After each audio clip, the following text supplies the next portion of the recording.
No.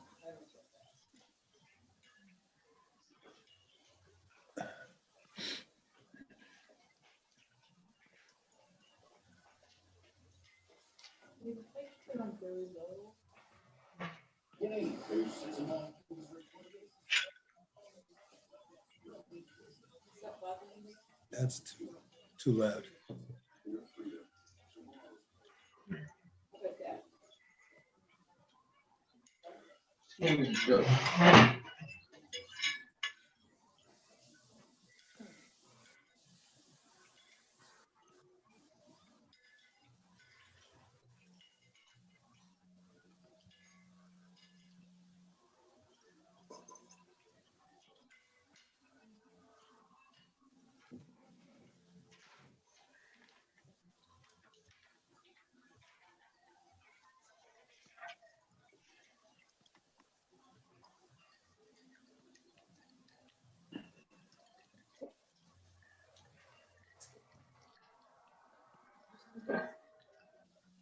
Started yet.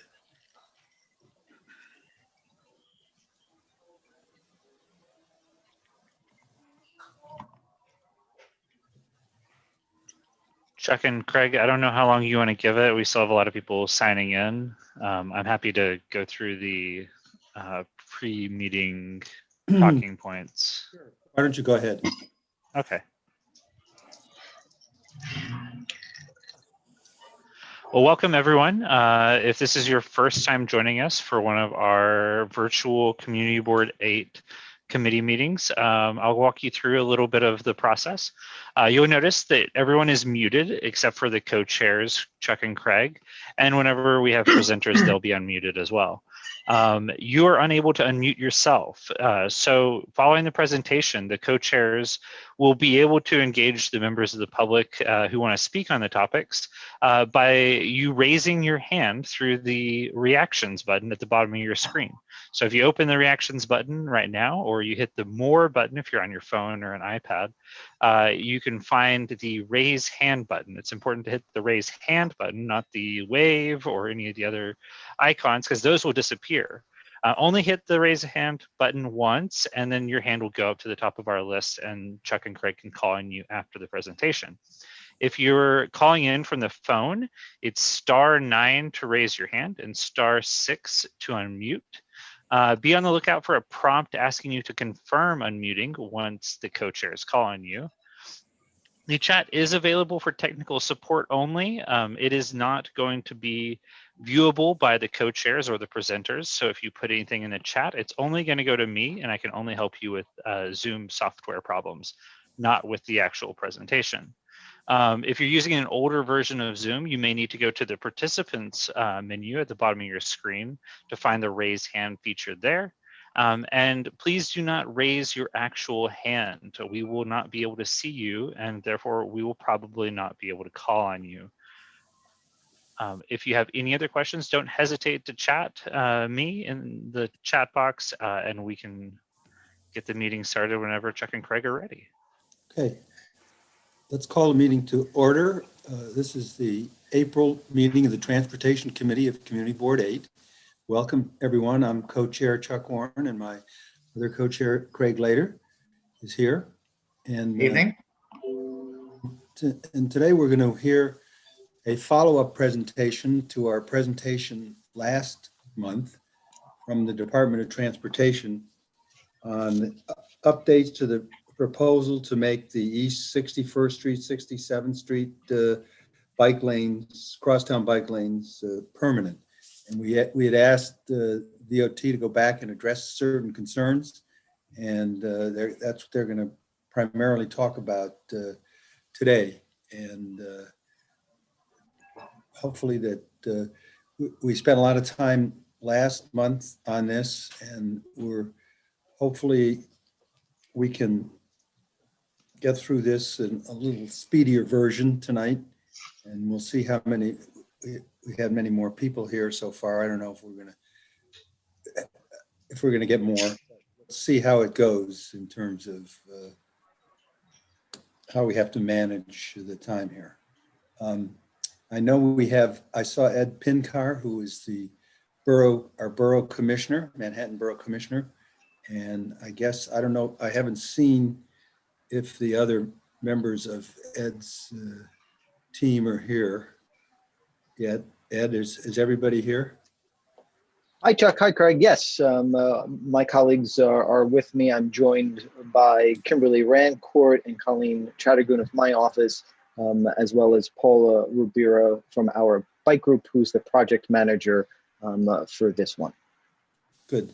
We thank you, Ed. Why don't you go ahead, and I know you wanted to address some of the issues that we asked you to address last month.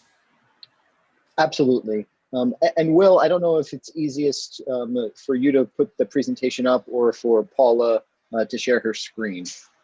Either is just fine. If Paula has it ready, she can put it up.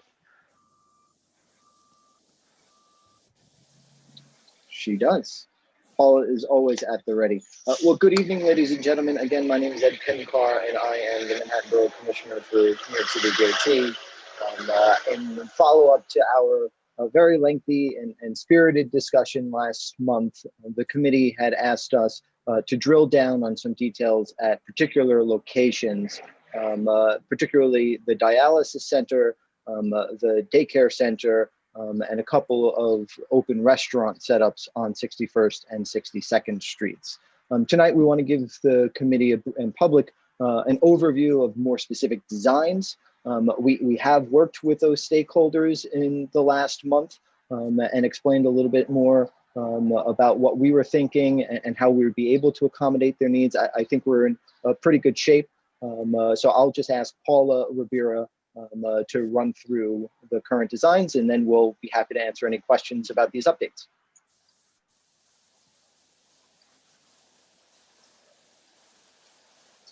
Good. Is Paula unmuted there? Yeah, Paula, just unmute. Hello.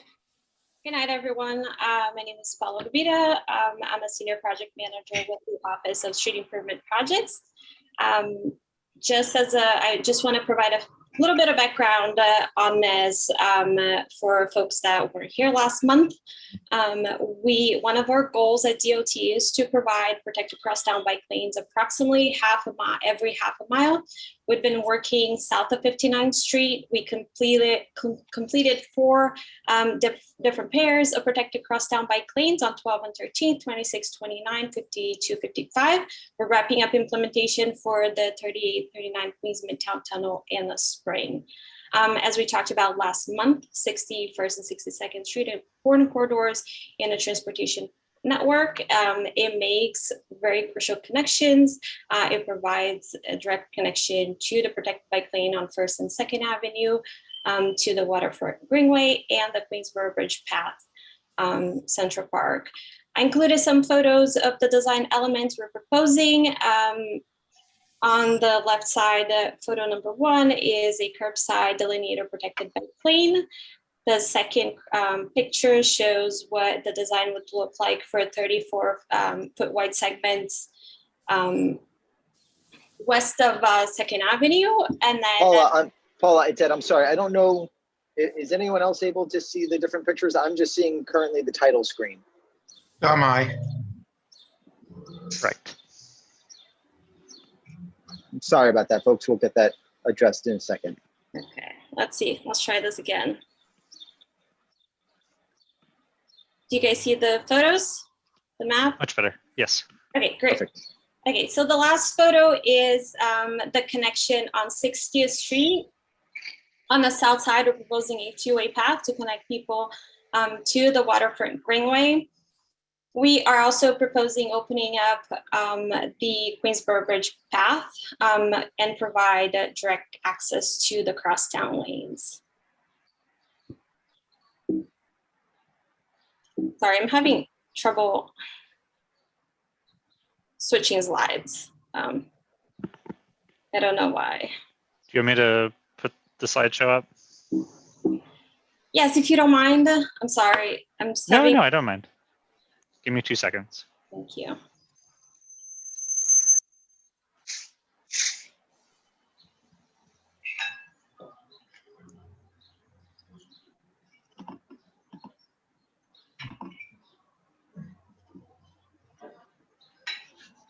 Okay.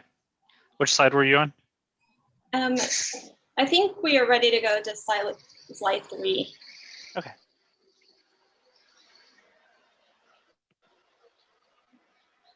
Okay. This is slide 3, right? Yes. So we were asked by CB8 to come back and provide detailed information on the targeted designs. So starting with the daycare center for the Fifth Avenue Synagogue. The proposal, we met with them in the field and discussed their needs, and we have developed this design to accommodate the pickup and drop off for the daycare. The proposal, you can see in the picture on the right, would narrow the bike lane, drop the green paint, and add a number of visual cues, including rumble strips, crosswalk markings to delineate the pickup and drop off space. In order to do that, we're proposing to flip parking from the south curb and add floating parking to the north curb in front of the daycare center. We're still finalizing the design and the curb regulations, but we'll continue to work with the daycare as we work to finalize the plan. If you don't mind going to the next slide, please. The same with the dialysis center. We've been talking to them with a few phone calls. This is a very atypical design for us, but because of the constraints presented at this location, at the base of the Queensborough Bridge, we're proposing to install something that's very similar to the picture on the right. It's actually a bus stop design. This would allow ambulance direct curb access for pickup and drop off of patients. It is also wide enough to allow cyclists to maneuver around when patients are being dropped off. We met with them and discussed their current needs, and we're extending their curb access to double the space they had previously. And once again, we're finalizing the plans and we'll continue to work with them on this. Next slide, please. So for the temporary outdoor dining program, Commissioner Pinkar's office has been in communication with the Madison Avenue bid and the restaurants along the corridor. In the short term, the temporary program, the restaurant setup will remain curbside. Our plan is to use MPTs, or maintenance and protection of traffic plan, to route cyclists around the structures. It is similar to what you see around construction sites. I included 2 different cross sections for the typical design of the bike lane, and a cross section at the top, and then at the bottom, what the design would look like around the outdoor seating. I also included on the right an example of Fleming. It is very similar for other restaurants, but it looks, yeah, like I said, it looks very similar for other restaurants that are on the bike lane side. Again, we'll continue to coordinate with the restaurants, and of course, Commissioner Pinkar will update the community board and the restaurants as information on the permanent program becomes available. And now we're happy to take any questions you might have. All right, well, let's go to the public first, and I'd like to limit the public to 2 minutes here. So who do we, let's see, use the raise hand? Yeah, just a reminder too, if you're calling in from the phone, it's *9 to raise your hand and is *6 to unmute. And find the raise hand button under the reactions button at the bottom of your screen. Or if you're on a mobile device, hit more and you'll find the raise hand button there. Okay. So far, let's see, let's start with Jorg Klebe. And I just want to make sure you wanted a 2-minute timer up. Yes. Okay, 2 seconds. Let's unmute Mr. Klebe. All right, Mr. Klebe, you should get a button to unmute on your screen. Okay. Okay, we hear you. Okay. Well, so far I have not heard anything new that would persuade me to withdraw my opposition to the bike lanes. As I've pointed out previously, I've been a resident of 62nd Street for almost 50 years. And I feel that the proposed bike lane has been conceived without concerns for the needs of the community, without concern of the environmental impact, as well as budgetary considerations at a time when we should be concerned about cutting back on expenses rather than adding expenses.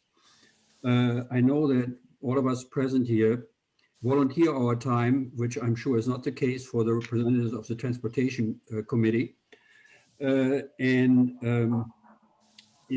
may also recall that a few years ago, Fifth Avenue, Madison Avenue, and Park Avenue traffic was directed into 62nd Street with disastrous results, and on short order was redirected to 59th Street. The present situation, particularly as far as signage is concerned, is disastrous. On the north side of the street, there is no stop anytime, which means that anybody living on the south side of the street has no way of embarking or disembarking, unloading, or anything of the sort. On the north side of the street is truck loading only 7 a.m. to 7 p.m. except Sunday, which means that nobody really, can stop there, park there, or anything. This has not been addressed. I was hoping that this would be easy for you to address, but it has not. As a result, many of the elderly in the community have no way of getting into or out of their facilities. Thank you, Mr. Cleese. Next is Arnold Moss. Unmute Mr. Moss. So I hope I've unmuted myself appropriately. I live on 62nd Street between 2nd and 3rd Avenue. Typical, traffic, pre-COVID in the afternoon on 62nd Street is frequently backed up at least to Lexington Avenue, sometimes as far as Park Avenue. The bike lanes, only magnify this problem.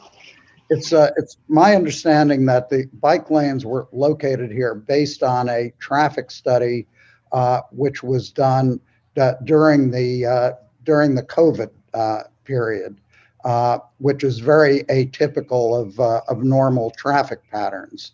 I would suggest that these bike lanes certainly not be made permanent until an appropriate traffic study can be made under normal conditions, which we all hope that we will begin to experience, very soon.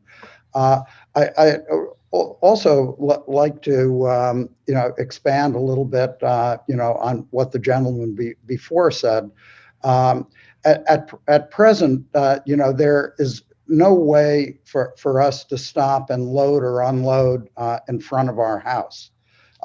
There are children who live on these blocks, school-age children. There are elderly people who live on this block. No consideration has been given at all to normal living conditions, for us who live on the block. And so I think this needs further consideration, and I hope this will be reversed. Thank you. Okay, next is Hindi Shakhtar. Can we unmute Ms. Shakhtar?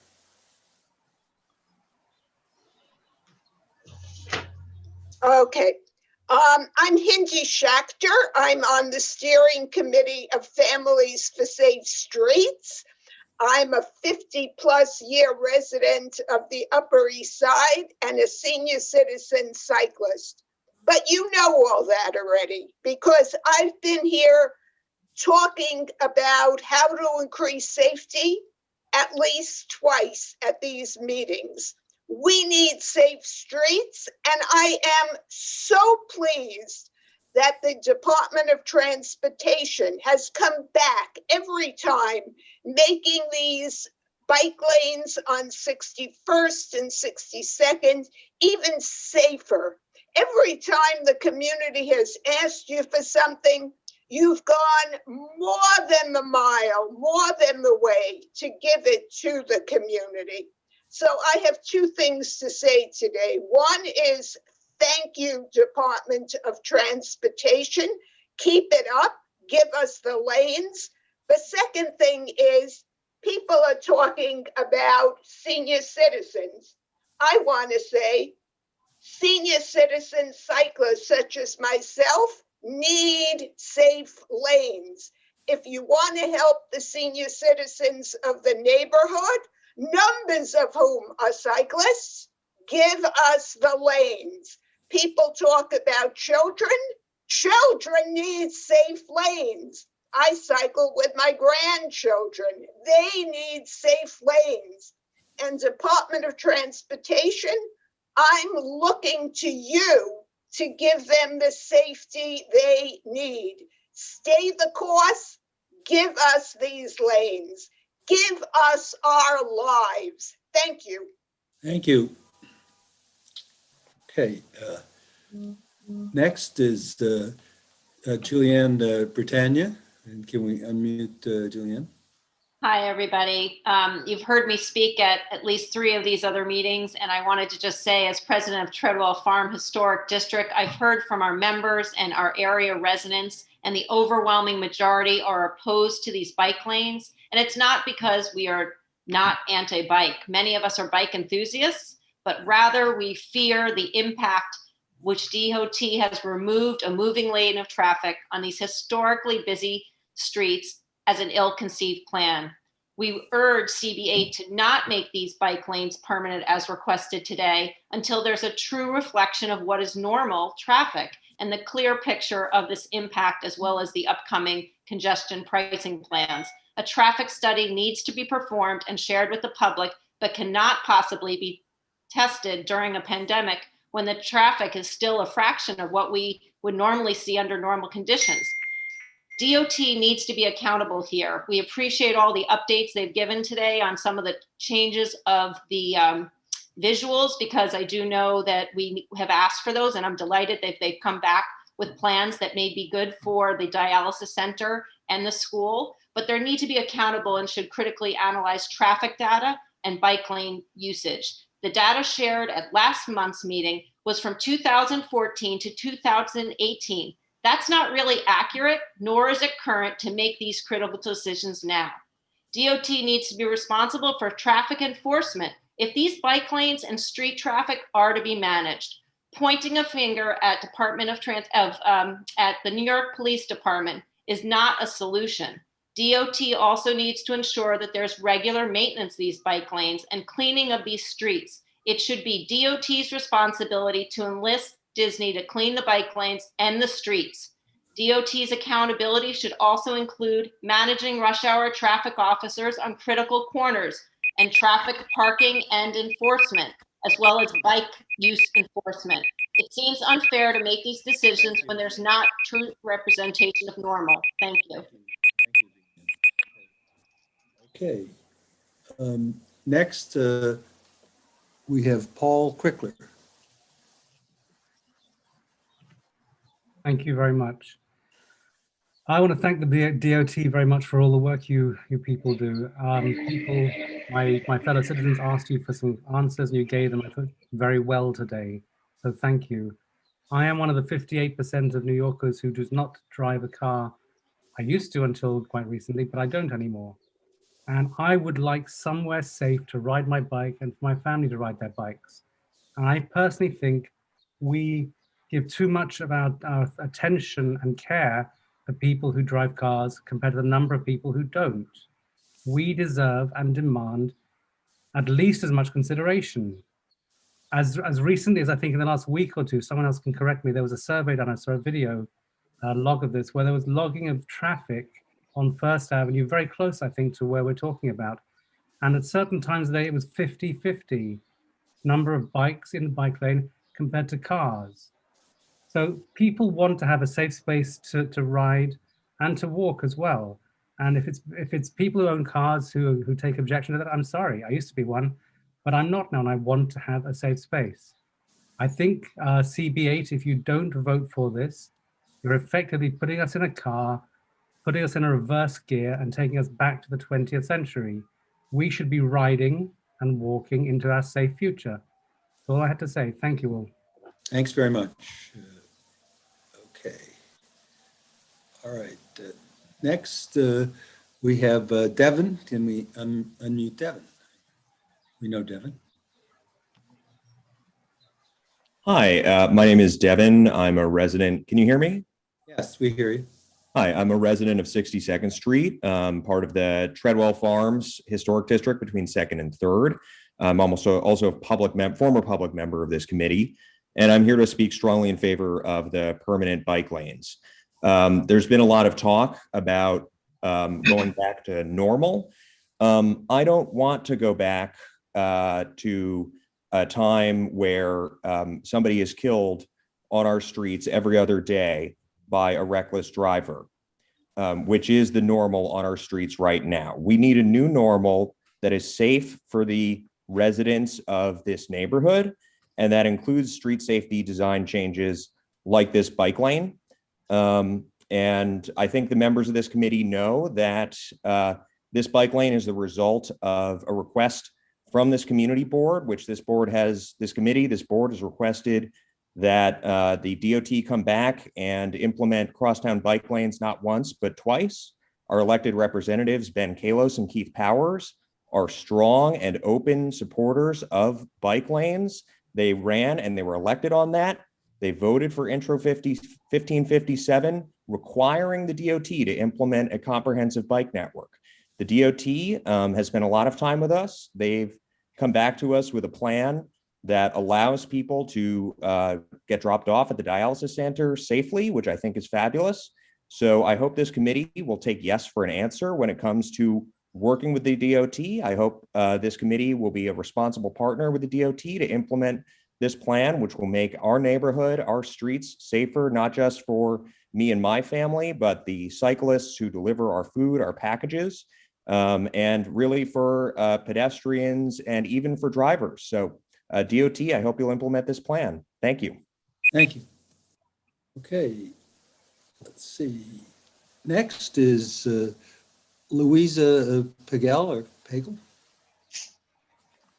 Can unmute Louisa. Can you hear me? Yes. Yes. Oh, you can. Okay, because I can't tell. Anyway, I'm Louisa Pagel. I've attended all of the meetings so far in person on this matter. I've written and I sent off my last missive today. I am the president of the board of the building with 25 people, 25 tenant shareholders who are all adamantly against this, making this a permanent lane because we are impacted adversely since we're on the corner, the southeast corner of 62 and Park. I think if I can say it as succinctly as possible, the narrowness of the 62nd Street is really the crux of our opposition, because all of the the things that you've thrown up on the screen have shown streets that are 30 feet wide. Our street is not 30 feet wide. It has that disadvantage versus 61st Street, which does have that extra width. So there is a passing lane. As it's currently constituted, 62nd Street does not have a passing lane, which of course is a big problem if you have an ambulance or a police car. I wanted to ask, though, I listened very carefully to your proposed revisions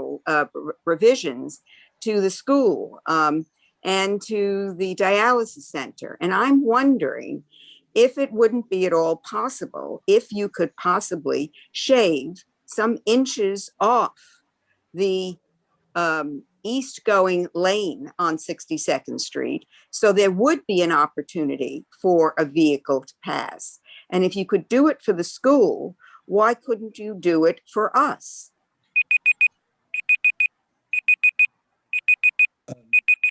I don't know. Why don't DOT want to address that issue? That's an issue that's been brought up by a number of people. Ed, Ed or Paula? Sure, Chuck. I'll start, and Paula can certainly chime in. Ms. Pagel, I did see that you emailed me earlier this afternoon, so I'll certainly respond in the days to come with more information to your specific questions and concerns. Broadly speaking, it's not uncommon for us to install protected bicycle lane infrastructure on narrow streets.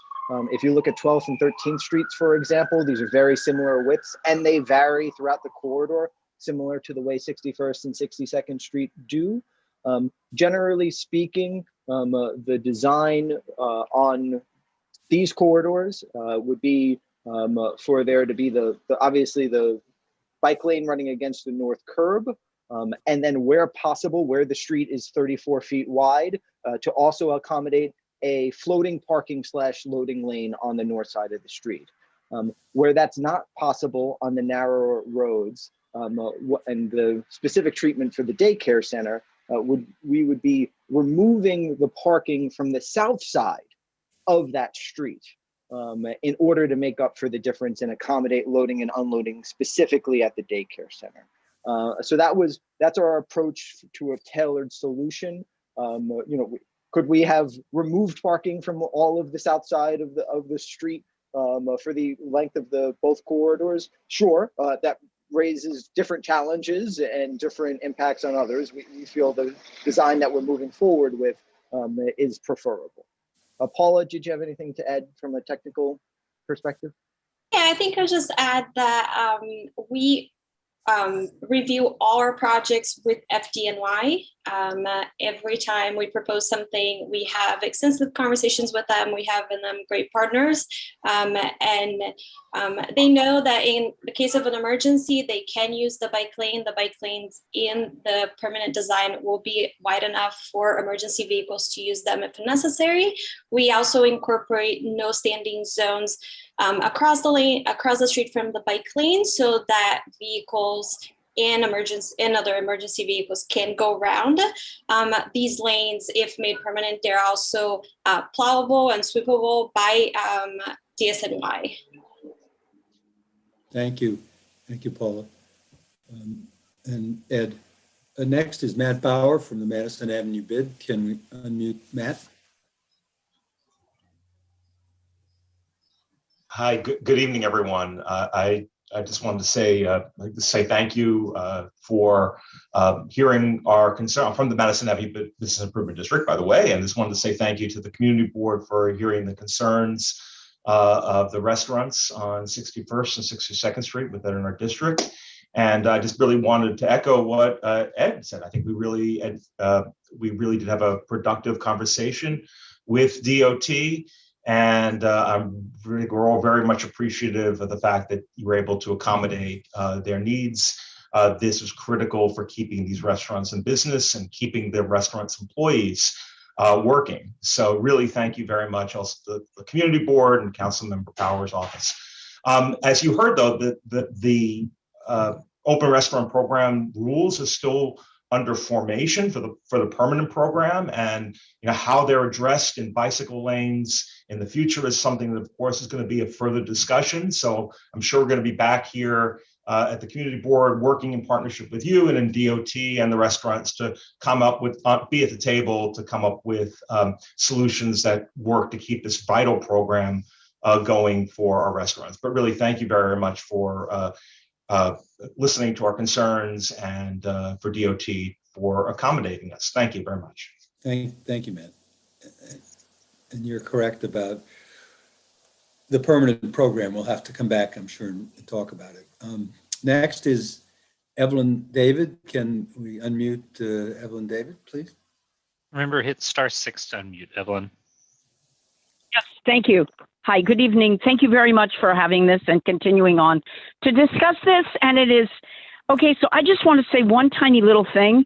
comparing 62nd Street to 12th Street and 13th Street, maybe in comparison to the width, but we are and continue to be an evacuation route to a major highway, which is the FDR. So having said that, and so the traffic piles up, and anyway, looking at the problem of bike lanes and the adverse, why so many people are totally adverse to these, taking away access to their houses and unloading is just a complete hassle and is making life in New York incredibly tough. So you have to plan everything. But there's also something else I want to bring up. Since there is no enforcement from the police department, because they're not going to enforce anything, right? The bikes blow through the red lights. And if you happen to say something to them, one of these bike riders, they turn around and yell and scream at you, or turn around and come back and yell in your face. Now, if they haven't already mowed you down, right? So I'm just having this little thought. Why don't we just admit, biking is wonderful for everybody. It's great wherever you can manage to put in the bike lanes, which I'm totally opposed to. On 62nd Street particularly. However, we could ask them, you could make rules about getting them to get a license. If you need a license to drive a car and to be safe, you need a license to get a bike. You put a license plate on the front of the bike and on the back of the bike, big enough so that the police can actually write these people up with tickets. Now, if it's a city bike, you have to put your card in at the machine, right? So if the license plate is attached to that bike rack where the bike came from, you know the credit card and who it was that took out that bike. You can give tickets, okay? Thank you, Evelyn.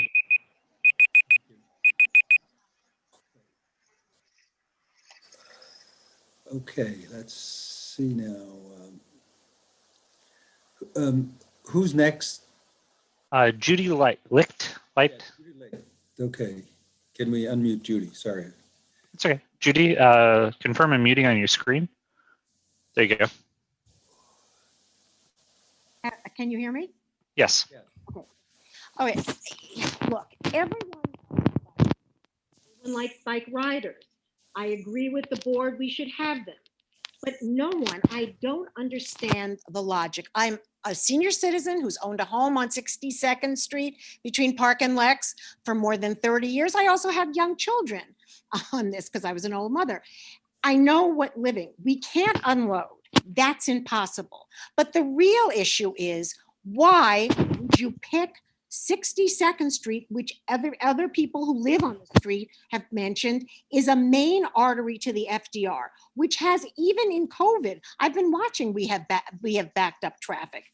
And when they all come back, you hear nothing but horns. It's dangerous. The intersection gets blocked. You manage to pick one of the worst crosstown streets in the entire Upper East Side. I don't understand that logic. This is not a NIMBY issue. Yeah, I want a bike lane, but not on my street. It's an issue of logic. Like, why would you put it on the most trafficked street? There's no logic to that. It's insane. And my husband, Jerry Delfamina, has something I'd like to say just one word. Come with me, get into a car right this minute. Drive down 62nd Street and stop for 1 second, to get heart medicine out of my house. 1 second. You can't. You can't, because you can't unload. You're stopped, horns blow, people scream, and you know what? You've destroyed the street, and you're hurting everyone who lives on the street. Yeah, I noticed that everyone who's been in favor of it on the community board and the pro speakers have all been people who don't live on 62nd Street. I mean, we all like the idea of bikes, but please, people, please, department, be more logical in your study of the neighborhood and which street you're on. Thank you. Thank you. Okay, let's see. Next, we have Judy Schneider. Can we unmute Judy? Good evening, and thank you for the presentation. I have 3 questions. One is I've continually brought up, and that's about traffic safety agents. And has the DOT reached out to the police department to see that they will be placed on first, second, and 3rd at 61 and 62 because of not only the bridge traffic, but the FDR traffic, as everybody has mentioned. My second question is, what happened with the restaurant between Madison and 5th Avenue on 62nd Street that had a cafe that was causing a problem? And my last question is, Chuck, if it's okay, can we go back to slide 3? Because it appeared to me that on slide 3, that the walkway was in the street for the pedestrians. Now, is that correct? The pedestrians are walking next to the bicyclists in the street? Or did I not read slide 3 correctly? Paul, you want to answer that about the slides? So while we pull up the screen, Judy, yes, we have spoken and always coordinate with NYPD on the posting of traffic agents. They ultimately have authority on individual assignments. It's particularly important when we begin our implementation of any project to work with them to identify key locations. We will continue to do that with PD on both of these corridors moving forward. I can't commit to a permanent assignment at all of those locations, but certainly the coordination between us and PD is ongoing. And then Judy, for the second question related to the restaurant, our intent would be to improve that current setup by routing the bikes around the restaurant setup as we would with others on the corridor. And Paula, could you address the issue on slide 3? Yes, that there's a brown pedestrian space that appears to be the street to me. So Judy, this is for the daycare center, not the dialysis center. And what that would do is really suggest where students children who are coming out of the vehicles or other drop off and pickup, they could enter into that brown pedestrian space. And then the 2 crosswalk markings serve as an indication to cyclists that they should be aware of pedestrians as they approach that point. But it's not a full crossing across the street. Okay, I thank you. I didn't catch that. Thank you for the explanation and for all the time you and your people have put in on this. Thank you, Judy. I do want to add that we have been in communication with NYPD, and I've been out there several times since last month. And there are traffic enforcement agents on 62nd and 2nd, and then Queensboro Bridge exit, and 1st Avenue, and then on 63rd on the Queensboro Bridge and 59th Street, and 61st and 1st Avenue. Can you tell me what times those agents are out? They are there during the peak hours, basically from 9 to 4 or 5. Sometimes a little bit earlier. It depends on the location. So you're saying they're there from 9 till 4? They're there most of the day? It depends on the intersection. I don't have their specific schedule, but I know they are there. I have to tell you, 1st Avenue is the avenue I'm most familiar with. And I not... Judy, I think we have to... Yeah, move on. I'm sorry. But I just want to say I haven't seen any agents on 1st Avenue. Okay. Well, thank you. We're going to Robert Britannia now. Unmute Robert Britannia. Thank you very much. This is Bob Britannia. As you point out, I'm a resident of 62nd Street and have been so, excuse me, for 25 years. Not only am I an avid bike rider, I'm actually quite a passionate bike rider. I ride several times a week. I'm a longtime 16-year member of Transportation Alternatives. In fact, I ride all the time on 61st and 62nd Street, sometimes in the bike lanes when I can. Other times, because the bike lanes are blocked, I often have to ride in the middle of the street. In concept, I think the bike lanes are a good idea. However, under the current circumstances, they don't make any sense. In my view, the execution has been poor. In part, these these streets were chosen because they are streets that prohibit trucks. In reality, trucks, and I'm not just talking about straight trucks, 18-wheelers, cement trucks, buses, they go down these streets with complete impunity. Even as we've been on this call, there's been a number of large trucks that have gone by my street here. Point two, with regard to bikes, they simply don't, bikers are not following the rules. So sometimes they go in the bike lane, but they're often on the sidewalk. They're often going the wrong way. As a number of people point out, they go through crosswalks where there's red lights and there's no enforcement. And thirdly, I'd like to point out that with regard to enforcement of parking, again, I'm going up 62nd Street just about every morning. Someone mentioned last time that there's a food truck that's on 62nd and Madison, and we were going to try to remove that. That truck is still there. There are folks that park with complete impunity on between Madison and Park. So I think there needs to be increased enforcement here. Thank you. Okay, so next we have Andy Rosenthal. Can we unmute Andy Rosenthal? Thank you very much. In New York City, we have two epidemics, and we've had the first epidemic is the murder by car that we've seen. In CB8, in the last 10 years, 41 people have been murdered by car. That was a big number prior to COVID. COVID may be receding. We have a vaccine for these murders, and that is the DOT.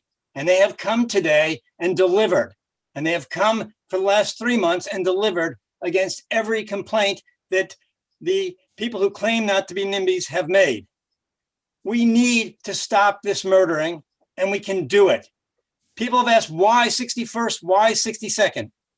There's a good reason. They funnel traffic that comes over the 59th Street Bridge and enable them to get into a safe place like Central Park. No one here has proposed a better route that makes sense. They just don't want it on their street. So I applaud DOT. We have a lot more bike lanes to put in. Let's put this to bed and let's move on to the implementation of the Green Wave Plan, which our electeds in our democracy have asked for. We have not made any progress in the last 4 months on building out that network. We need to stop this conversation and move ahead, not move backwards. The new bike lane here will and does save lives. It saves pedestrian lives. Of the fatalities in this district over the last 10 years, there have been 41, 35 of those are pedestrians. We know bike lanes save pedestrian lives. Enough of the madness. Let's move on. Okay, thank you. All right, next is Dale Hall. Can we unmute Dale Hall? Hi, everyone. So it's great that DOT has come back and consulted with these businesses and that their needs have been addressed. And these were the main objections last time: the dialysis center, the daycare, the open restaurants. And so if these have been addressed and these businesses are happy with the solutions, I don't see what else needs to be done. My main concern with what's been presented today is just that there really needs to be real protection whenever there's deviations from the normal bike lane, especially around the restaurants, because these are the most dangerous parts of every bike trip. I was actually almost hit just about a week or two ago on 61st Street when I had to go past an open restaurant and a delivery vehicle was parked behind it and a car tried to pass me. And I barely avoided getting hit. So I love the open restaurants just like everyone does, but we need to find a way to keep the bicyclists safe as well. And if you want cyclists to stay in the bike lanes rather than going in the street and on the sidewalk, then they need protection and separation so there's a clear, safe space and they don't have to find these alternatives that also put other people in danger. And then I just wanted to talk about the idea of basing these decisions about old data or 2020 data or 2021 data. And I think we're leaving out a critical component here, which is that bike traffic now is higher than it has ever been in New York City. Bike shops are literally sold out of bikes, and City Bike can't keep up even though they're expanding. And this is without people commuting. And this is going to be even more important on this street pair when the bike path on the Queensboro Bridge is opened. And that's why this specific street pair is chosen, if I recall. And so in the coming months, more people will be commuting to work and there's more business travel. And so if people don't feel safe, then they're going to switch back to cars, and that takes up more space, they're polluting, and they're more likely to cause accidents because they weigh 20 times as much. It's simple physics. So we have to think about the alternatives and can't just think about what impacts one street. We have to think about the impacts on the whole city, that if bicyclists aren't able to be safe. Thank you. Okay, next is Richard Jacobs. Unmute Richard Jacobs, please. All right. Do you hear me? Yes. Yeah, I live on 61st between 3rd and Lexington. And, you know, I'm very much in favor of bicyclists. But on this particular block, there are 3 major apartment buildings. And when you have to deliver a delivery, or you have to get out of a taxi, or you have to get, and if you have a children or somebody that's disabled, the honking of the horns are just ridiculous. It puts a lot of pressure on people, and it's stressful, and especially for senior citizens. But I have a suggestion. Why don't you have the bike lane and no parking on the other side? This way it leaves room for people who live on these blocks to have our deliveries and have to get out without having people behind honking horns and making you feel like you've done something terrible. And if it's a thorough street that's supposed to be for evacuations and so on, and it's the street that goes right off of the FDR and the Queensboro Bridge, then it makes complete sense to me that, you know, there should be no parking on those streets at all, and let the bike lane have their bikes, and let the people who live on the streets have the comfort of having not to have the stress when you come in and out of your building to have something dropped off or picked up. So that's my point of view. And thank you for listening. Thank you. Thank you. Okay, let's see now. We have Andy Gilbert. Can we unmute Andy? Hello, my name is Andy Gilbert, and I'm currently a resident of the East Village. I live right on Clinton Street, which is similar to 61st and 62nd. It's a incredibly busy thoroughfare with hundreds, thousands of cars every hour streaming off of the Williamsburg, not the Queensboro Bridge. I'm also a cyclist, and I am also a car owner. So I think that, you know, I have a pretty rounded, you know, perspective. I can see the value in both sides' arguments. I'm going to be moving to Long Island City in the end of May, and I need to get a U-Haul and bring all my stuff. And in order to increase the throughput of cars as much as possible, the DOT has banned parking on Clinton Street in front of my house. So there's no place for me to stop a U-Haul. And I understand, you know, this is extremely, you know, inconvenient. And there's also a bike lane on this street. So I can see a lot of people might say, well, why don't we just remove the bike lane? Then you could put parking there. Well, the problem is, you know, ultimately, a street has a lot of different functions. The number one function is for people to get places. And so, you know, if there's no room for through traffic, there's no point in having parking because people can't get through. And so the number one thing we need is we need to ensure that there is room for through traffic. So if there's, once we've done that, you know, if the traffic is at such a point where it's too aggressive or it's too dangerous for bikes to safely share the road, which I think no one would disagree it is in this case, then there needs to be safe infrastructure. We wouldn't remove the sidewalks from a street with an apartment building because there's too much aggressive traffic on the street. And in the same way, we can't just say we can't have a bike lane. We can reduce the lanes of traffic if we need to, and we can slow traffic, and we can ban people from honking if we need to, but safety is number one. Thank you. Thank you. Our last speaker before we go to the board is Justin Jenkins. Unmute Justin Jenkins, please. Ideas of who we might want to include on the list, because I've asked them. Hello, everybody. Can you hear me? Yes. Good. My name is Justin Jenkins. I'm a resident of 61st Street. I have children that are ages 4 and 7, and I will join in the 99% of the residents that I've heard in the last couple meetings that are opposed to these lanes. And really, the purpose for my comments is I would like to ask a couple of questions of the Department of Transportation folks that are on the call. And the first one is has a traffic study been done in a non-pandemic scenario? And if not, does the Department of Transportation feel it is prudent to proceed with a bike lane without such a study, and why? And of the studies that have been done, were other streets included in the traffic studies that are, neighboring 61st and 62nd? If not, why not? Regarding, safety in the lanes, I would just observe that it's been my experience that lately vehicle traffic is at a standstill on both 61st and 62nd.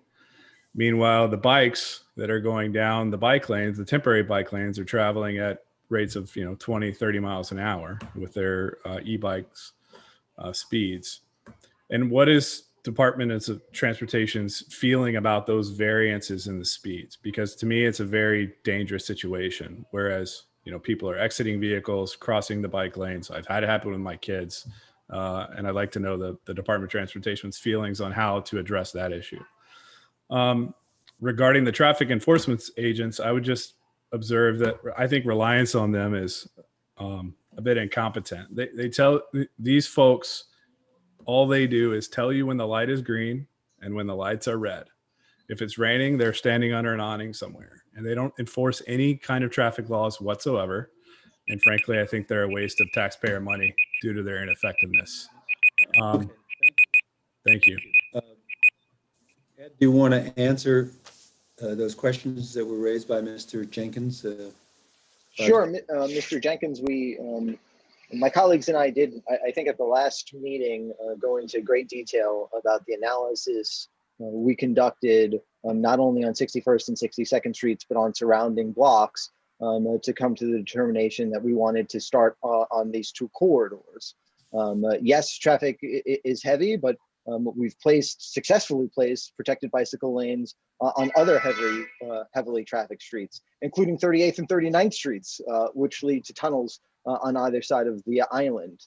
So, I'll refer you to that previous presentation, and happy to talk offline on more specifics about, our thought process. I will say that over the next, few months and years, you're going to see more and more protected bicycle lane proposals and projects. This is in response to the master plan legislation and the desires of our city's elected officials.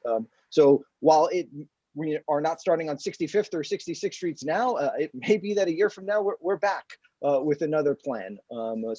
We have done a lot of careful thought and analysis of these two corridors. We think we've settled on the right design, and we look forward to moving forward. Well, and Ed, I appreciate that. And I did get unmuted, and I just want to follow up.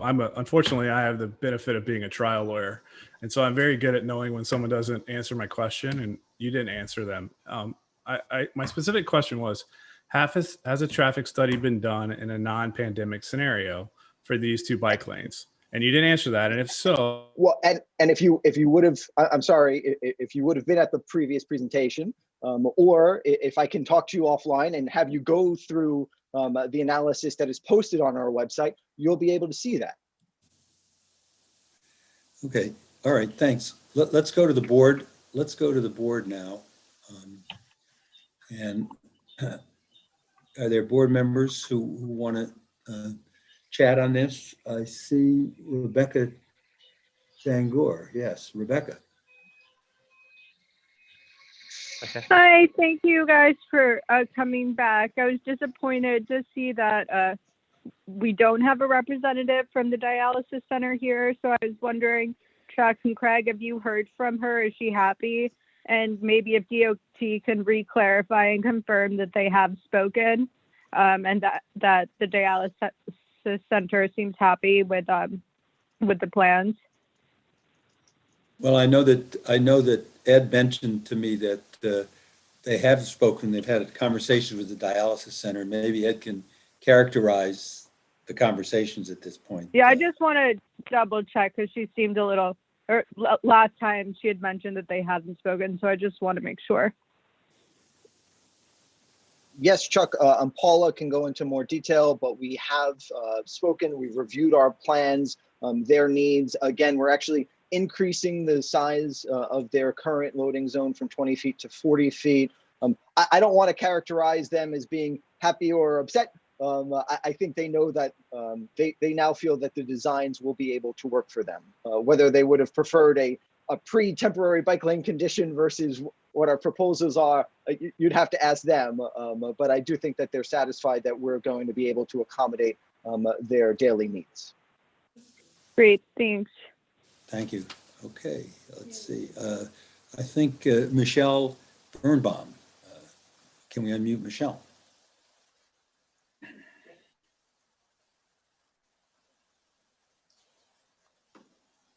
Michelle, did you unmute? Yeah, I thought I had. Thank you, and thank you to the DOT and Ed and everybody for coming back. These are a lot of meetings. This has been going on for a long time. I see we have 60 participants here tonight. There were times where we were close to 200. So I think that some people are getting tired of the topic, but that doesn't mean that they're in any way satisfied. What I heard tonight really does not change my mind. I still don't think these streets are a good place for bike lanes. I'm not happy with the restaurant, the on-street dining potentially becoming permanent, so that the accommodation around the restaurant is not necessarily a good one from my point of view. It crowds the street. There's no reason for them to become permanent. Once the economy opens up, I think we can assume that an owner, restaurateur who made a decision to have a restaurant there after studying the demographics and everything in different economic times, concluded that it could be a lucrative spot for him, that he could, or her, that they could make a living there. And so I'm not sure why we're granting them permanent status, which clouds the street, a visual blight, narrows the street, makes it more difficult for even the bike lane that you're proposing. So I will still oppose it, but I do want to remind anybody who's listening on this Zoom call, whether or not they're participating, if you are a public official, if you are an elected official, just remember that people who drive cars vote too, and a good percentage of the population is not pleased with how drivers are being treated. The congestion pricing is coming. Streets are narrowed. We're going to talk about bike parking, but we're constantly eliminating car parking, yet driving cars is a legitimate and acceptable way to conduct business and to conduct your personal life in this city. And so that car driving community should not be tossed aside as though they were, the cigarette smokers of yesteryear. So we vote too. Just remember that. Thank you. Thank you, Michelle. Okay, I think. Oh, Marco. I thought Marco had his hand up before, but I. Oh, he lowered it. Valerie is the next person up. Okay, yeah, Valerie Mason. Then yes, let's unmute Valerie.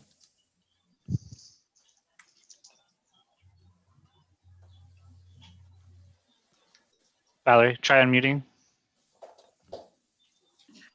Hi, everybody.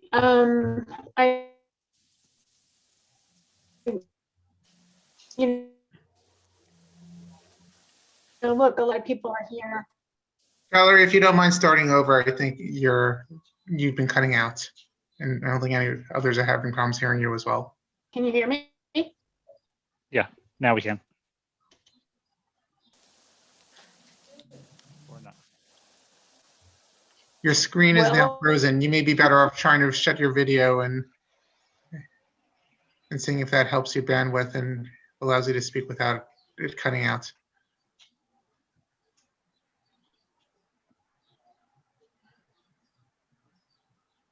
Lose her completely?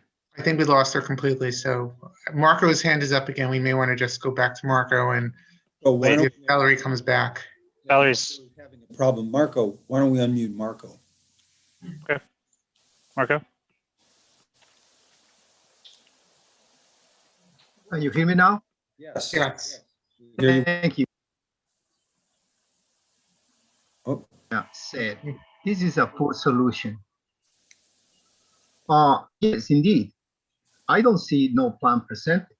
What I saw are two purple lines on a map that a child can draw and a picture from another street. You show it to us pictures from 61st and 62nd Street, which are 60 street wide. And then DOT presented Fifth Avenue, which is a wide street. Please show us in 2 dimensions these streets drawings. How do you propose to resolve the dialysis center, the daycare, the restaurants, parking solutions? This is, I'm sorry to tell you, this is a shame to do this presentation. I think I'm talking with the professionals. And there is no traffic studies. Yes, you show some lines, awful, ugly lines the last time. That doesn't say anything. You have to present something statistic that actually we can compare. And so I think the information that you provided for 2014, 2018, we need a present study. This is a serious solution, a serious problem that the community may face. And finally, the third point is the resident needs weren't addressed, such as the loading and unloading for the residents. No traffic enforcement, no temporary construction containers in the event that they want to repair these houses, especially those historical houses. Traffic agents for the first, second, third avenues were not addressed. In conclusion, please bring a serious study where the residents and the community member can understand what you are hiding for us. Thank you. Thank you, Marco. Okay, do we have anybody else here who wants to speak at this point?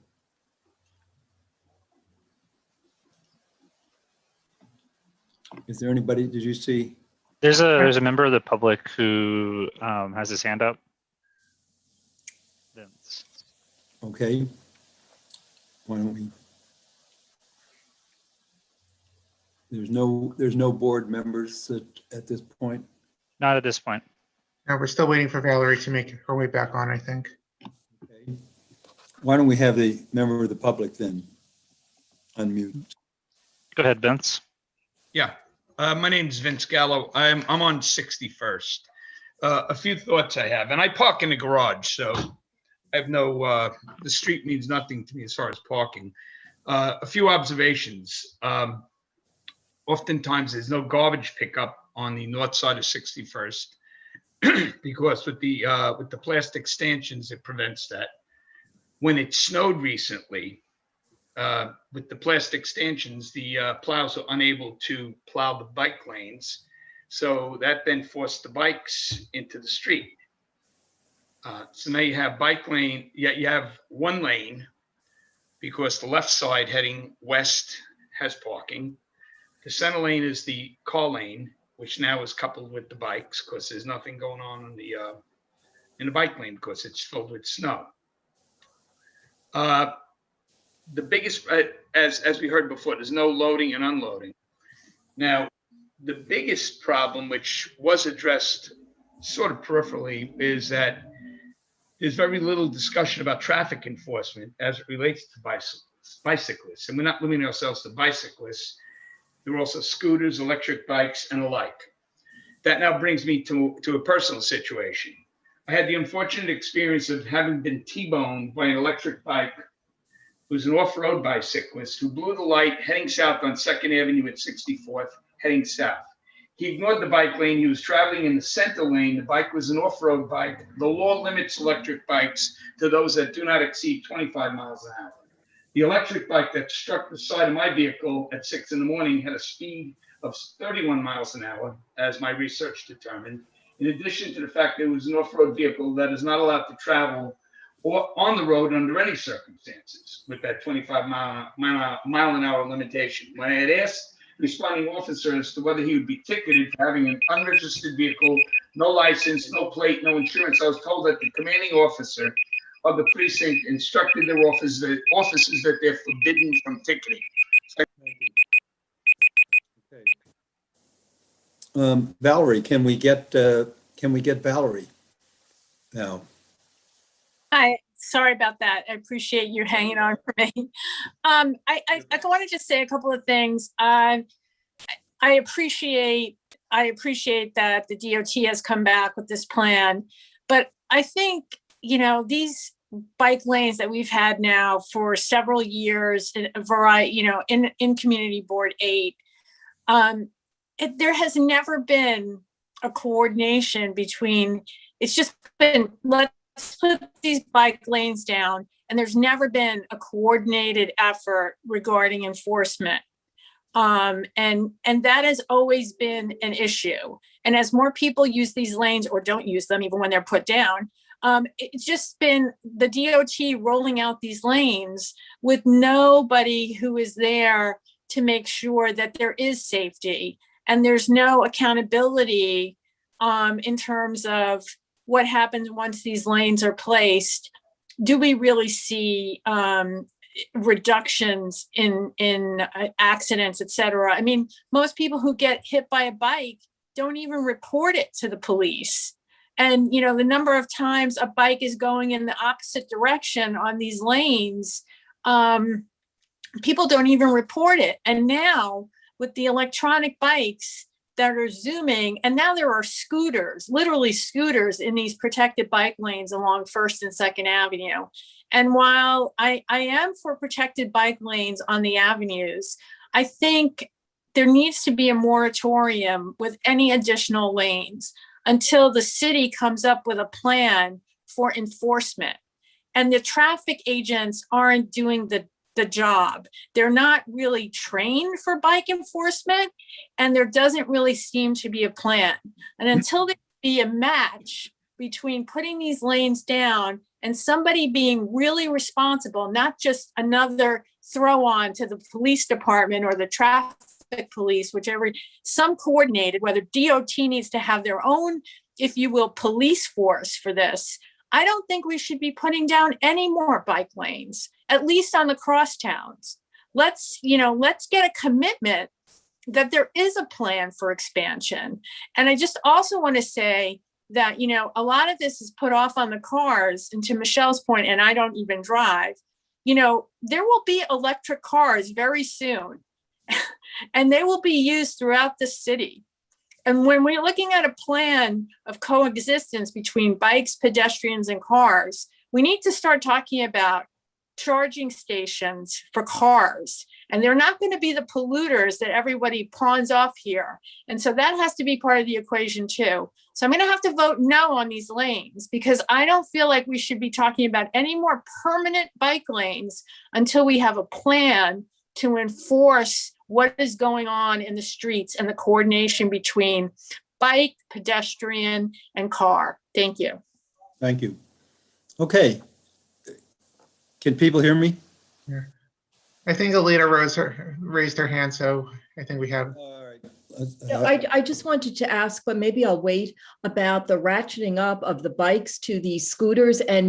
And lest Valerie be misunderstood, she's not talking about the Rebel scooter. She's talking about, I think, because I've seen them, the mini motorcycles. And the problem with the bike lanes is that they are in the bike lanes and they're fully motorized. It's not even electric, it's gas powered. There's no license plate, there are no pedals. And the danger of, and I support the bike lanes, and I want people, everyone, to be safe. But there does need to be some kind of enforcement, especially because so many more delivery guys are using those. So many more other people are using them on the sidewalks the wrong way. And there is zero enforcement as far as I can tell. So I have to support all of the people who've asked for some kind of enforcement. Thank you. Thank you. Okay. Now, does the committee want to take any action? Is there anyone who wants to offer anything at this point? I see Michelle's hand. Michelle? Yeah, I just wanted to add that until we're getting more and more, as I call them, entities on the street, and have for all these many years. And each new entity brings its own set of issues. And until we have licensing, which I know is a state issue, which I have been trying and I have brought to this committee many years ago, to me, that's the only way you'll get a real handle on really using bicycles, motorcycles, scooters, e-bike, whatever you want to call them, anything that's on the street with that kind of regularity, for which you are building a complete and expensive infrastructure, whether it's paid for by federal or city or state money, who's ever paying for it, they are giving nothing back to the community. They should be participating in their own enforcement. And so I'll go back to insisting on licensing. The other thing, I was going to make another point about the bicycles. It escaped me for a minute, but at any rate, to me, that's really key. So when you talk about enforcement, you can't have policemen seeing an infraction and running after the bike. You can't see, a scooter zooming by at 35 miles an hour and having a policeman enforce it, who's going to chase them with a police car. I mean, it's just unrealistic. You have to have a licensing mechanism where if there are cameras, they snap the license plate like they could do with cars in certain intersections, or that license plate could be read by a pedestrian who might be involved in an accident, a car that's involved in an accident. I realize it's a state issue, but at some point, if we introduce it or ask for it or treat it in a serious manner, maybe we can get the attention of the state. Thanks. Thank you. So I guess the question is, if do people want to move on, or do we want to have any kind of a resolution with regard to these bike lanes? No, I'm not hearing anything. Okay, so I guess we should move on from this. There's nobody who wants to put anything forward at this point. So the DOT will do, I think, what it's going to do, and why don't we move on? And the DOT folks are still here for this. The next item is this. Thank you very much, everybody. Have a good night. It's a overview of bike parking, and I know there's, Ed, maybe you can just give us a little overview. I know there's more to be done on this, and it's not so we're not very far into this, but maybe you can give. Sure, absolutely, Chuck. Happy to do so. Earlier this year, the mayor and Commissioner Gutman announced the city's plan to dramatically increase the number of bike parking spaces available throughout the 5 boroughs. As Chuck notes, we are developing that plan. We hope to be back to the community boards relatively soon to talk about the differences between additional hoop racks, generally on sidewalks, as well as bike corrals, which tend to be within the roadbed. If there are particular areas of interest for the committee, please send them over to me and the team, and we're happy to consider them as we're having conversations with our colleagues. But we'll certainly have more updates in the weeks to come. Okay, then maybe when things get a little firmer, you folks can come back and do this. Yes, Alita Camp, did you want to say something further? I do. I would ask the DOT to take into account in figuring this all out, especially if the open restaurants program is permanent.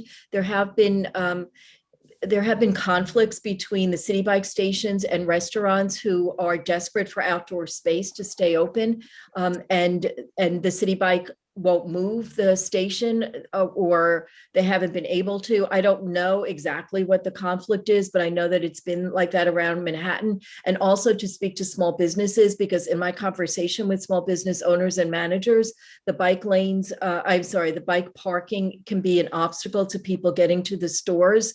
So before you cite these bike racks, to please talk to neighborhood people and the restaurants and also the small businesses, because it can really be financially impossible for those businesses, including the restaurants. So thank you for listening. Of course, Alita, and just to draw the distinction between bike share being city bike and new bike racks. So the announcement and what I'll come back with more information on soon is for the physical bike racks for people to park their own personal. Okay. Not related to city bike. Oh, I completely misunderstood the agenda. Thank you, Ed. Rita Popper, who hasn't spoken before. Rita, can we unmute Rita? I don't know. We got the city bike docks have now doubled on our street, and Ed and Chuck, I want to thank you both for addressing James Cagney Place finally, and because it's very important. We have bikes on the street, but they can't get up the hill, so they go up in the gutter so that they go up on the sidewalk, and that's exactly what we don't want to do. So I just want to say we're moving in a direction. Ed, we're going to talk tomorrow at 9 in the morning. Tomorrow morning. Unless you want to talk now.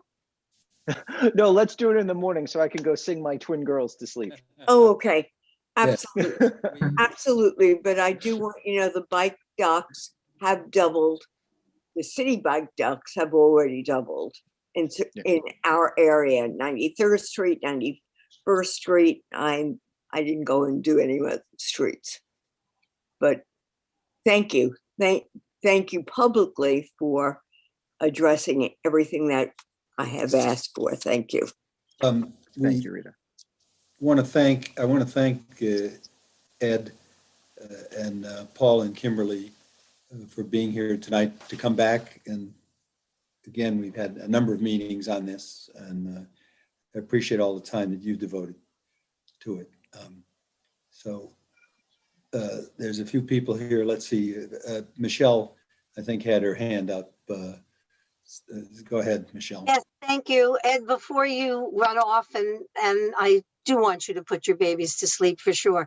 A couple of things I thought about. Well, number one, what is your time frame on putting, if you go ahead to put these lanes in on 61 and 62? Sure, we'll follow up with specific potential time frame, but our general plan would be late spring, early summer. We have to balance resources and other projects. 2021? This year, yes. This summer.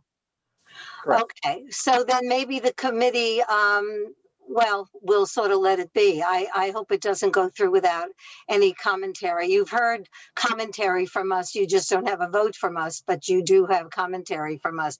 So that was one thing. The other thing is, when we're talking about electric bike stations, electric car charging stations, while you're here, I wanted to make the comment, I don't think any of those should be on a street, just like gas stations weren't on a street.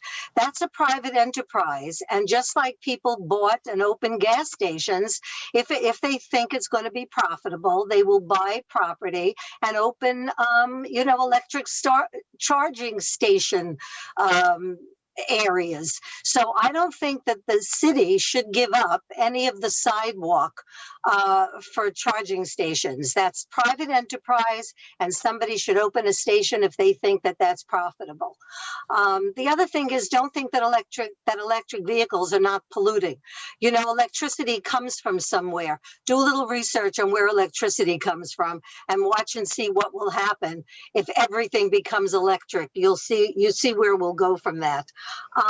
The other thing, I wanted to say, two more things. Where did you get the number of 10,000 for the bike racks, the private bike racks? The proposal is to put in 10,000. Where did that number come from? It's a goal that the agency developed in close coordination with the administration. There is a very glaring need for additional bike parking spaces throughout the city. And I think it's an ambitious goal and a good one. If we can get more opportunities for folks to park their bikes, they're going to absolutely encourage additional cyclists. And it's a great way for many New Yorkers to get around. So what you're saying is that the city is using that proposal in order to attract bikers, not because they saw a need currently for that from private bikers. And I would say No, Michelle, I think I'd said glaring need for additional bike parking spaces there, particularly in Manhattan. Well, that's what I'm asking you. Where did you get that number from? You said there's a glaring need of 10,000. From where? Where'd you get that number? Who did that study? Who'd you talk to? Where's the evidence of that? But when I asked you the question, you turned it around to say that putting them in is going to attract bikers. That's not the same thing. I'm happy to hear it. That's why I asked the question. Michelle, first of all, it could do both at the same time. There is a need for additional parking spaces. And if you add more parking spaces, it could encourage more cyclists, which is absolutely a stated goal, not only of the department, but of city policy. Again, I did start when I began with my remarks on this topic, pointing out that we're still learning more details internally. We're having discussions. Happy to come back to the committee and have share more details when all of that is a little bit more buttoned up. Please do, because we need that information, so that would be great. I do apologize. Chuck and Craig promised that I could get off before 8 so I could put my daughters to sleep. Okay, so I'm going to do that now. Then I just have one more comment to the community, whether or not you can stay to hear it. But my recollection is when the issue of these kinds of personal bike racks came to us, there was a proposal to put 2 on each block on Madison Avenue. And we got a lot of pushback from the stores. I mean, Matt, if he's still on, can certainly weigh in on this, but we got a lot of pushback. And as a matter of fact, we started to position them. We looked for locations. If we put them on the corner, there were residences there because Madison Avenue, like on the side streets, there were buildings who bordered Madison, but the stores on Madison Avenue, nobody was enthusiastically asking for these bike racks. I don't think that that's the big constituent for the Madison Avenue shops. So I think that is, I like the bids, especially the Madison Avenue bid, to talk to their store, their people and see if their position has changed on this. But I remember early on when we discussed this, there was a lot of opposition to it, and I can understand why. Thank you. Yeah, we'll get everybody involved once we know what they're talking about. Valerie Mason, do you want to further comment? Yeah, I think we're kind of leaving the community in the lurch here. I mean, we've had numerous meetings on these bike lanes, and I thought the point was that we were going to take a position either that we were for them being permanent or not. I mean, I kind of think that we should have either, we can either have a resolution supporting them or a resolution, it seems like, we've had all these presentations. We should take a stand on whether we think that they should be permanent. So, I mean, maybe I'll just put forth a resolution and either people can vote for or against it. But the other thing I just want to say in connection with that, since these lanes aren't even going to be put in technically permanently until June, which maybe we will have a better idea of sort of non-COVID traffic. I would say that even if we vote in favor of putting these lanes, that at least we get a commitment from the DOT to come back to us in a certain amount of time to see if this is really working. Because I think this is part of the issue. We just lay down these bike lanes and nobody has any accountability as to whether, they just stay there. and then we don't get any feedback on whether they're actually being used, how many accidents have happened, anything about them. And so how do we have then the intelligence to look at whether there needs to be additional or how we move forward? So I guess I'll make a motion that we either approve these lanes going to be permanent, and people can second the motion, and we can just vote as to whether we are as a community board in favor of these lanes becoming permanent. Okay, so there's a motion to approve these lanes, and is there a second there? Can we? So this is to approve? Yes. Okay. Is there a second? Can you see anything, Will? Yeah, Felice Farber gave a thumbs up, so did Peter Borak. There's a second. So yeah, that counts as a second. Okay, good. Do we want to have, I see some further discussion here on this. I assume you want this to just be board member discussion, so I'm going to lower the hands of. Yes. So let's see who we have here, who hasn't spoken, then we'll get to everybody. So Peter Borak, why don't we have Peter, unmute Peter. Thanks, Chuck. Thanks for everyone. I would just reiterate what I said at the last meeting, which is, like one of the earlier speakers, my mom is a senior citizen in the Upper East Side. She still bikes. I still bike around. And so this is a safety issue, not just for pedestrians, drivers, but also for bikers. So I'm going to be in favor of this. Thank you. Okay, thank you. Okay, we have, let's see, Marco, you want to make another comment? Thank you. I'm going to put a substitute motion to disapprove. Is anybody can second? Okay. Yes. Is there a second? Marco has a second. Michelle. Did you see there? Is there a second? Yeah, Michelle. Oh, okay. Michelle seconds. Thank you. Okay. So are we ready to vote? Lori has her hand up. If you still want to call on her. She hasn't spoken yet. Sure. Yeah. Lori, before we vote, yes, absolutely. Why don't we unmute Lori? Okay, thank you. I want to back up what Peter said. And while I am sympathetic to the people who live on 61st Street, I do not think that the interests of a small group of people, relatively small group of people, should dominate what is clearly a safety issue for the city at large. And so I will be voting for this.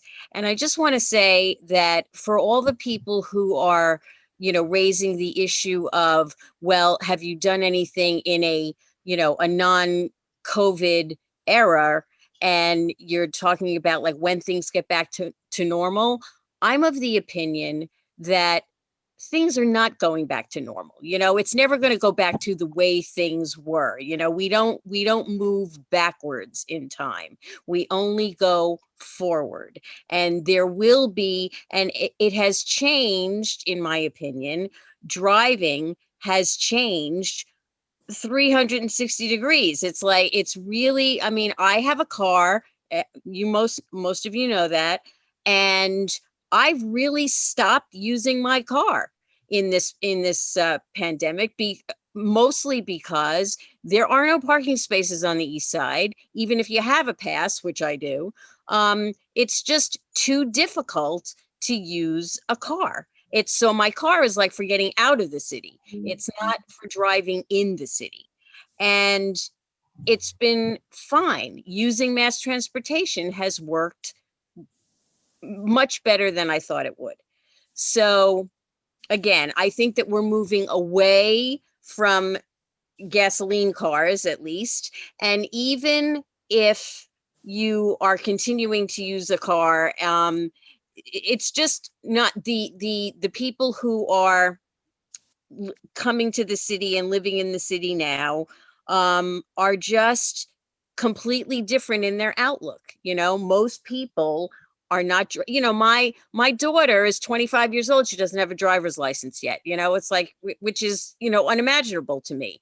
But people are moving away from having a personal personally owned car. Okay, so that's all I'm going to say. I'm going to vote for this. Thank you. Okay. Well, Michelle, do you have another remark? Can you make? You've already spoken It's about. actually, well, I was going to just say that the sales of cars have actually skyrocketed during the pandemic, but I was really going to call the question. Okay. On the substitute resolution, which is a disapproval. Okay. Unless there's any objection, we'll call the question. And this is a motion to disapprove, the substitute motion to disapprove the bike lanes. So if you're in favor of disapproving, you don't have to do anything, and we'll register that as a yes vote. And if you're against or you want to abstain, then you should raise your hand. Right. And let me just go down the list and make sure that I have everyone counted. So right now we have myself, Chuck, Jordan, Alita, Felice, Lori, Brian, Barry, Lowell. Let me just go down the list. Marco, Michelle, Peter, Rita, Valerie. Is that it at this point? Is there anyone who I didn't mention? Anyone who hasn't been mentioned? If you didn't get mentioned, chat me. And again, this is a disapproval of the bike lanes. And I think that motion fails unless there's some, at this point, right? Craig, do you have the count? 1, 2, 3, 4, 5, 6, 7, 8, 9, 10, 11, 12. I lost track actually. We should clarify everyone's vote, right? Okay. Yes. Raise your hand if you're voting no or you want to abstain. So maybe we should just go through everybody that we have here. Yeah, Okay. it may be better off doing that. Okay. So why don't you call? Craig? Why don't you call off the people here? Okay. Well, let's start with Jordan. I vote no. I'm against the disapproval. All right. Thank you. Alita. I'm going to abstain. Abstain. Felice. I am against the disapproval. Thank you. Lori. Lori, unmute. Oh, sorry. No. Thank you. Brian. I'm a no. All right. Thank you. Rita. Abstain. Abstain. Okay. Chuck. No. And I'm a no. Barry.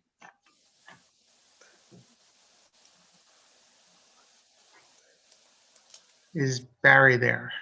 Barry didn't have his hand up, but Barry, you can explain if you're voting yes or no. I'm voting yes on the resolution. Yes, on the resolution. Okay. Barry, this is to disapprove. He That's nodded. That's correct, Chuck. All right. Marco. Yes, thank you. Yes. Okay. Lowell. Lowell, unmute. Yes. Yes. Okay. Yes. Michelle. No. Yes, but I don't understand. If our hands weren't up, aren't we the yeses? Yes, but Is that how we do it? We want yes. How we? I was having a challenge counting, and we're almost there anyway. I had Valerie and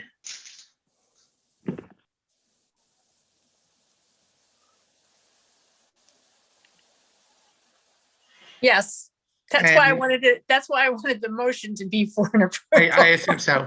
And Peter. Peter Borak, he already explained his vote, right? Yeah, sorry, I was just on a phone call with someone. Just make sure I'm in favor of the bike lanes, so I'm a little confused about what the actual vote is. So This is a disapproval vote, so you would be a no on the disapproval then, correct? Okay. So that means that we have 3 yeses, 1, 2, 3, 4, 5, 6, 7 no's, and 2 abstentions. How does it get 3 yeses? I think there are more than, I think there are more. 1, yes. 2, 3, 4. Wait, actually, I'm sorry. I miscounted. 1, 2, 3, 4, 5. My bad. So 5 yes. 5 yes, 2, 5, 6, 7 no's, and 2 abstentions. So then it fails. It fails. And we vote on the original motion to approve. So all those who are in favor, I guess we should all put our hands down here. Whoops, hand won't come down. I lowered it for you, Chuck. You don't have to worry about it. So all those who are in favor, let's see if we can make this work. So don't have to do anything here. All those, or do you want to call it? Why don't you call the roll here? Maybe it's easier. Okay. This is in favor of the bank. This is now in favor. So I'm just going to go down the list I So- have written down with my former votes, so I know who's here currently. Yeah. All right, Alita.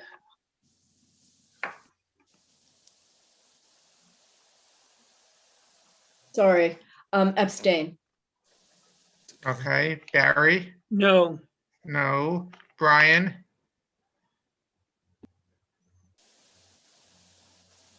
Brian? No. Yeah, no. No to approve the bike lanes. Yes, it's Yeah, an I mean- approval. He's voting no. Michelle, real quick. No, like, I'm sorry. So no is a yes on this one? Or A yes is, yes is approval of the bike lanes. yeah, then I'm sorry, then I'm a yes. Just trying to confirm. Thank you. Felice, Yes. Jordan, Yes. Lori, Yes. Lowell, No. Marco, No. Michelle, Michelle, unmute. No. Peter, yes. Rita. Abstain. All right, Valerie is No. no. I am a yes. And Chuck? Yes. Okay, so that is. You have one phone number, and I think that may be Rebecca Dangor, who got dropped and then called back in. Oh, okay. All right, Rebecca? Stars. Hi. Sorry, I lost internet and I don't know where we are, so I'm just abstaining.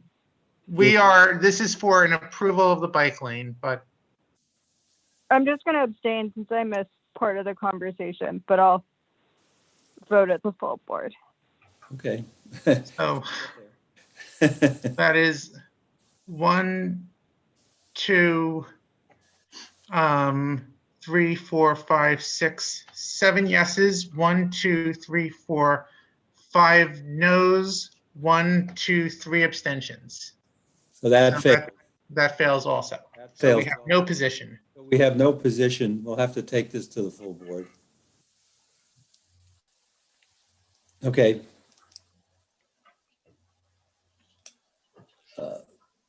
All right, so we'll, do we have anything, do we have any other old or new business that anyone wants to bring up at this point? You have 3 hands up right now. Jordan, Marco, and then Alita. Okay. Hi, the old business has to do with trucks double parking. We're against it. We have all these delivery trucks that double park on Lexington Avenue. Sometimes you can get down to a single travel lane. But what is it we want these vehicles to do instead? What is it that we want UPS, FedEx, all the others to do instead of double parking? Now, I think that the city, somebody has to come up with an affirmative suggestion of what it is. What? I see a text message. I'm sorry. Jordan, ignore it. It was for you for later. Okay, so the idea is, what is it that the community board or the city wants these companies to do instead of using the traveling lanes and sometimes the parking lanes for their business? It's not, we're happy to give them tickets, but we're very ineffective. Now, if you really want to make it effective, you can do, for example, years ago in New Jersey, the first time you parked in a handicapped space, it was $200. This next time it was $400. And the third time you lost your license. You can have an escalating penalty for for parking in the travel lanes.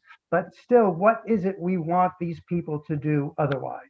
So I don't know how to move forward on that. I'd be interested in anybody's feedback. Does this have to come from DOT? Thank you. Yeah, well, I think we should talk to DOT, Jordan, as you say. I mean, it's a continuing problem. It's a continuing problem. And I think we need to talk to DOT to see if there's any way to come up with a creative solution here. Thank you. Okay. Who else? Did we have anyone else here? Let's see. Yeah, there's a bunch. Marco, then Alita, then Rita, then Michelle, then Lori. Okay. Thank you. Chuck, this is a point of information of I don't know. When we have, my understanding is, correct me if I'm wrong, the only people that counted in this case is just only the fellow community members. The member that is not a community board member, it shouldn't be counted as a part of that. I'm right or wrong? No, they vote, but they're not counted in the. They're not counted in the. So if that is the case, they're counted at committee, Marco. It counted in the committee. Is that correct? Correct. Yes. Okay. Fine. Thank you.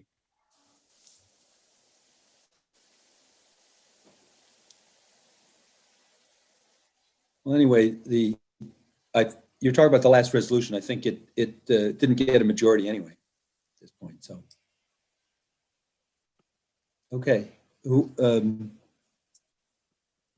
else do we have here now? Let's see. Rita, then Michelle, then Lori, and then a member of the public, Paul Crickler. Okay, Rita. Yeah. I really want to take this opportunity to thank you for being an interloper in the situation on James Cagney Place. We have made, I'm happy to say, we have made some move in a positive direction. As you heard, I have Ed Pinkar tomorrow, but the DOT has been up here. They have removed some of the paving bricks and are storing them. And unfortunately, they put down temporary blacktop, but we really think that the street will be open very soon. And Chuck, I know that you have been very instrumental in this, and I thought everybody should know. Thank you. Thank you. Thank you, Rita. But you've been the driving force. You've been after us at all times. And so we appreciate your work, as always. Okay. Who's next? I missed Alita as I was naming people earlier. Oh, okay. So Thank you. I'll be fast. Maybe one of the DOT folks is still here. I'm just interested in the rules that apply to those gas-powered little mini motorcycles because they don't have any license plates, and that just seems wrong. They're not bicycles. They're they seem to be street legal vehicles of some nature, even though they're tiny. I don't know what they are, or a hybrid, and I just would like to know what the rules are. So when I yell at them, I have backup. now, are these actually motorcycles, though, Alita? Yes, they're not pedals. They're fixed. They're like motorcycles. Some of them are lower to the ground. They're not the full-powered Harleys or BMWs, but they have no pedals that they move. They're not physically people-powered. They have a gas engine, and they don't have license plates. They're tiny. Some of them are really low to the ground, but I think they have exhaust. They're not bicycles. They're in no way a bicycle. And they're being used more and more frequently by delivery guys, by regular people. on this. They treat them the same way they treated e-bikes, which is the same way that regular bikes were treated. Sidewalks, wrong way, bike lanes, wrong way, and they seem to be really dangerous. And I don't understand why they don't even have license plates. So I was hoping that the DOT could provide some information. You know, they've made some changes in the law and the traffic law, because it used to be fairly clear what, you know, just about everything except a regular bike was considered a motor vehicle. But now they've made some, so I think we have to take a look at that, and we'll get some information from DOT on that. I don't know if Colleen is still around, but. Okay, and I could take, when I see them, I think I have some pictures on my phone. I'll just send them to you too, Chuck. That would be good if you could, just to, so we could say this is what we're talking about here. Okay, thank you. Okay, let's see here. We have a couple of public people here. I guess Paul Crickler wanted to raise an issue. Thank you, Chuck. No, it's a quick question. If you wouldn't mind just clarifying a bit more about. I think, Paul, you're cutting out. There's some bogey number you have to get to. Yeah, you were cutting out a little bit. Can you hear me now?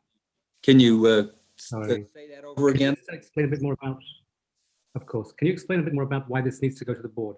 There must be some number I'm not aware of that you have to have a majority of. Yes. What happens, the way resolutions go is you have to have a majority of the people voting yes to pass it. So if you have abstentions, they basically count as a no, because you have to have a majority of positive votes.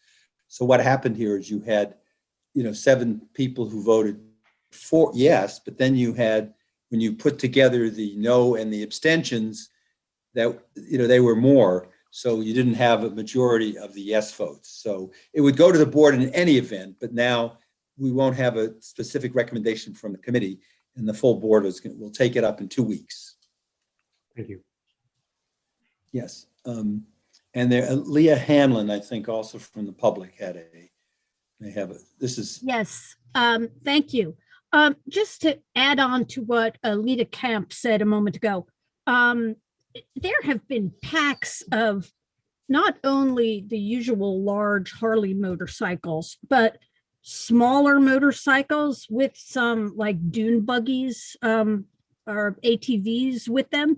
On Sunday, I actually saw them riding not only these small motorcycles and dune buggies, not only in the bike lane, not only doing donuts and wheelies and things through the major intersections on 79th Street, but also riding on the sidewalks at 79th and 2nd. These are 4-wheel dune buggies.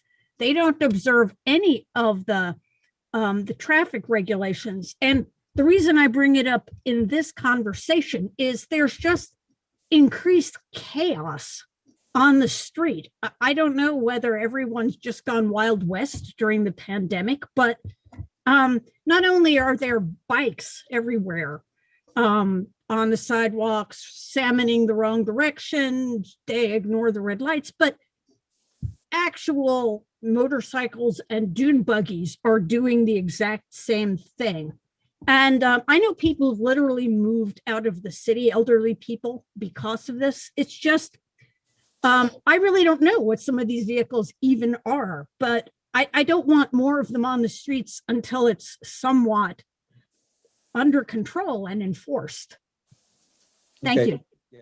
We'll take a look at just what the law says on that, because I said there's some new provisions that were passed recently, and we have to look at that again. We'll look at it with DOT. Lori, I don't know if Rita. Lori, why don't you go ahead, Lori? Michelle and Lori and Rita are the ones who have their hands up. Yeah, okay. So, all right. So let's go to Michelle then first. Sorry. Okay. Yeah, thank you. I wanted to bring up Fairway. Since our resolution, my understanding was that they did respond to our, not a resolution, I think we wrote a letter, right, Chuck? Yeah, we had a resolution. Okay, so I think I heard at our past meeting when I brought it up under old business that there was some kind of an acknowledgement, but I passed by there the other day It's unbelievable. I mean, nothing has changed. Their pallets are stored on the street. They have 4 forklifts. Their trucks are there. And you know what? If we want to help some of the loading and unloading for other trucks, for other businesses, that 100 feet of loading zone that we gave to we didn't really give it to Fairway. It was supposed to be for the use of other businesses in the area, but Fairway puts their vehicles in it, their 4 forklifts and a van or whatever they have, and they hold on to it day and night. And so in essence, it ends up being only for them. But they have not been responsive. And because they haven't been responsive, I think we ought to push for our resolution, Michelle? somehow being enacted. Yes, it's funny you should say that, because just today, I believe the letter went to Fairway, which Craig drafted, very good, strong letter. And we had heard from them. Basically, they said they're under new ownership. In the past 6 months, they weren't aware of this. And so Craig wrote a good, strong letter enclosing our previous letter that we had written and explaining all the circumstances. And they're going to come to the meeting in May next month, and we're going to discuss this with them and see what they have to say. Oh, good. If you have a commitment for them to come, that would be terrific. Yes, They offered to, and we invited them for May. And yeah. So hopefully we'll hear from them. Okay, Lori, Boris. Okay. 2 things. First of all, I wanted to say to Alita that I think the word you're looking for is a mini bike. And the reason I know that is because I used to ride them when I was a little kid. I think that's the low to the ground, non-pedal vehicle that you're talking about. Anyway, that's not really what I wanted to say. What I really wanted to ask is a question. I don't know if we can deal with this as the Transportation Committee. But I brought this up before about how the Department of Finance is not increasing parking tickets and camera violations during the pandemic. And I just think that that's ridiculous, because why even have a disincentive if you're not going to, keep it up? So I'm just wondering, can we ask them? Can we ask the Department of Finance to come here, or what should I do with this, piece of paper that I? Enforce? Did you mean enforcing? What did you mean when you say? No, this says effective March 22nd, no additional penalties will be added to any unpaid non-judgment parking tickets or camera violations until further notice. It says tickets that were in judgment prior to March 22nd will continue to incur interest. So basically it means if you get a ticket after March 22nd, which I take it they're identifying as the start of the pandemic. Right. So if you get a ticket after March 22nd, you don't have to worry about it going up and up and up if you don't. Similarly, if you get a camera violation, you also don't have to worry about it going up and up and up. And I just think that that's foolish, because it's a revenue for the city, but also it's like, what is the point? Like, why not just not give any tickets? I mean, it's ridiculous. So do me a favor, send that in to Will, and then okay, we'll check. We'll figure out the. I mean, I got it when I got a parking ticket. It was included in my parking ticket mailing. But I'll send it to Will. Good. Thank you. And Rita, did you want to say something further? Yes, very quickly. One, I was at Fairway today, and the street is worse than it ever was. But that's not what I wanted to talk about. For years, we have been hearing about, as Michelle said, automobile people vote. Well, also pedestrians vote. And almost at every session we hear how the rogue bicycles, the rogue mini scooters, or whatever it is, really infringe on pedestrians. A man came around the corner today and missed me by a hair. And I thought to myself, this would never happen in Europe. It just wouldn't. And I think that a public service announcement is needed for bikers' behavior with pedestrians. I just would like to throw that out Mhm. for the future. Yeah, why don't we, let's check it out with DOT first, and then and maybe we'll take it up, we can take it up, next month, we get a resolution. Thank you. Okay. So are we ready to adjourn? Okay. It looks that way. I'll just say that we're aiming to have come back to the 72nd Street discussion next month also, in addition to Fairway. So anyone who wants to prepare for that, and we'll have to reach out to HSS and Sotheby's and again see if they can come back as well. Right. Good. Well, we thank everyone, and we are adjourned. See everybody. Thank you, everyone. Have a good night. Board meeting, which I think we have one next week, next Wednesday, I think.